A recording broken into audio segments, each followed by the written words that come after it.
AI தொழில்நுட்பத்தால் வேலை இழப்புகள் ஏற்படலாம் என்ற அச்சம் சூழ்ந்துள்ள நிலையில் அதனை உறுதிப்படுத்துவது போல் பேசியுள்ளார் டெஸ்லா நிறுவனர் எலான் மஸ்க். எல்லா வேலைகளையும் AI அழித்துவிடும்.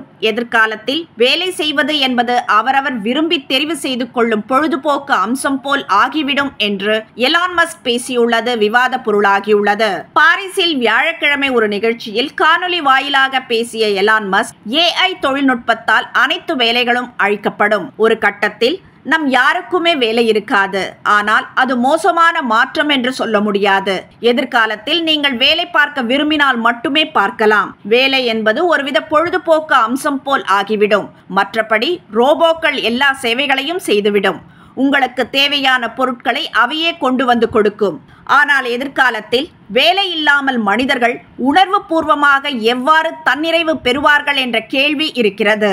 கணினியும் ரோபோக்களும் நம்மை விட வேலைகளை சிறப்பாக செய்யும் என்றால் நம் பங்கு என்னவாக இருக்கும்? நம் வாழ்க்கைக்கு அர்த்தம் இருக்குமா? இருப்பினும் நான் அப்போதும் மனிதர்கள் பங்களிப்பு இருக்கும் என நம்புகிறேன். AIக்கு நாம் அர்த்தம் கொடுப்போம் என நான் நம்புகிறேன். ஆனால் இந்த நிலை சாத்தியப்பட சர்வதேச உச்சபட்ச வருவாய் என்ற சூழல் உருவாக வேண்டும். இதனை சர்வதேச குறைந்தபட்ச வருவாயுடன் குழப்பிக்கொள்ளக்கூடாது என்றார். ஆனால் இது பற்றி அவர் ஆழமாக ஏதும் தெரிவிக்கவில்லை. யூனிவர்சல் பேசிக் இன்கம் என்பது உலகம் முழுவதும் உள்ள நாடுகள் அதன் மக்களுக்கு அவரவர் சம்பாத்தியத்தை எல்லாம் கணக்கில் கொள்ளும் வழங்கும் நிதியாகும். மேலும் AI தொழில்நுட்பம் சமீப காலமாக வேகமாக வளர்ந்துள்ளது.